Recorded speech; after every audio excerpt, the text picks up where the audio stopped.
In this video, we are going to review the 1979 Corvette C3 diecast model. It is a 1/24 scale and it's made by Motormax. Now, if you're looking for a 78-79 diecast model in 1/24 scale, this is pretty much the only one that you can buy. But the good news is these are plentiful and fairly cheap. Now, the model does feature opening doors and an opening bonnet that reveals the mighty Chevy small block V8.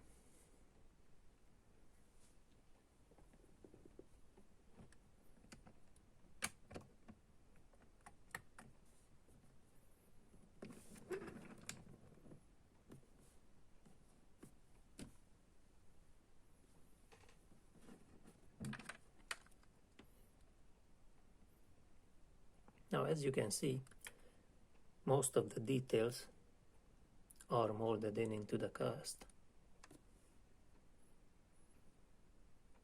The only major detail that's missing is the white lettering on the tires.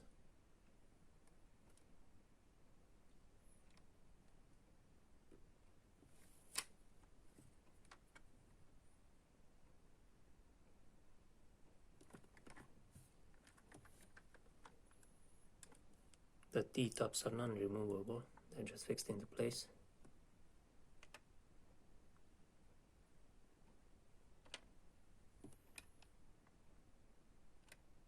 The steering is supposed to be functional, but the wheels turn at a very shallow angle, so that's pretty much it.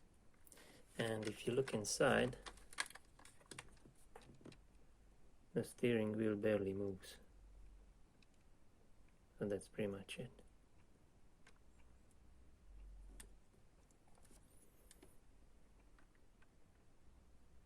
Now, even though most of the details are molded in, a lot of them were not highlighted with paint.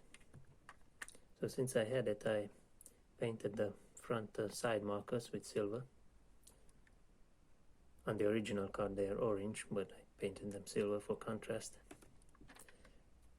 I added a bit of black paint for the side vents, just to mimic an actual inlet hole there.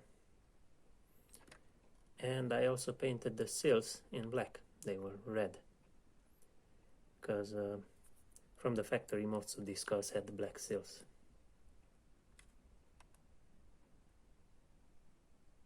I left the rear side markers alone because they're supposed to be red anyway.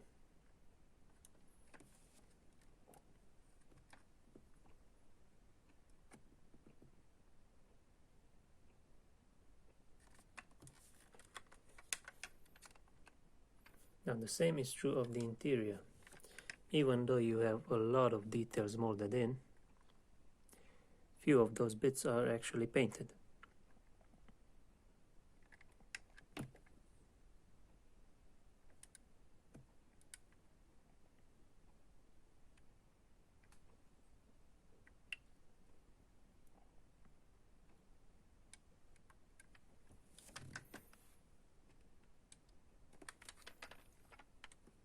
We have quite a few details on the underside.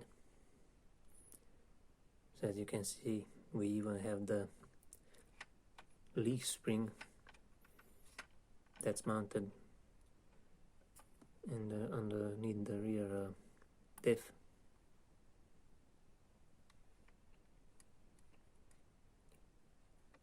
We have gearbox, the oil pan, and the independent front suspension.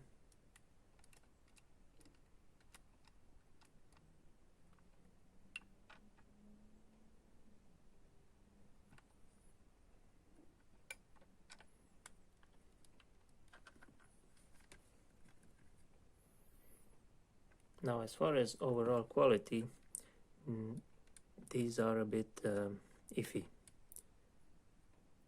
There's quite a bit of pitting in the cast, as you can see there. So I'm guessing that's due to the 2 air bubbles in the mold. There's another big one over here.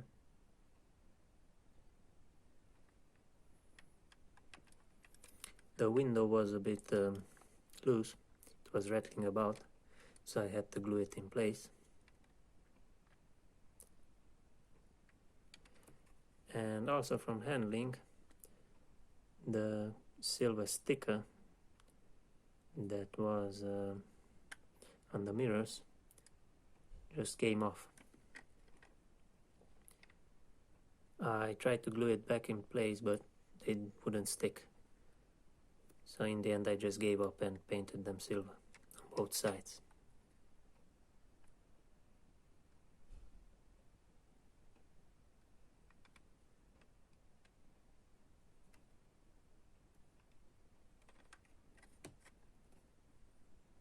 Now another big problem this car had straight out of the box, it was squatting quite heavily on the rear axle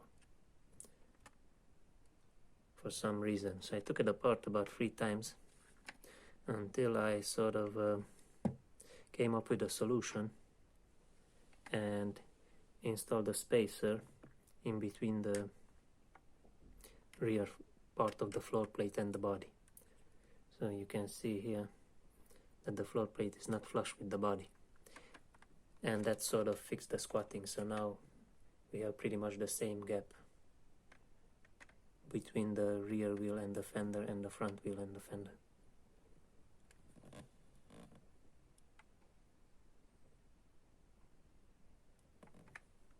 So in conclusion, this is an okay buy for the money, but since there isn't much choice, if you want one of these at this scale, well, this is what you're going to get.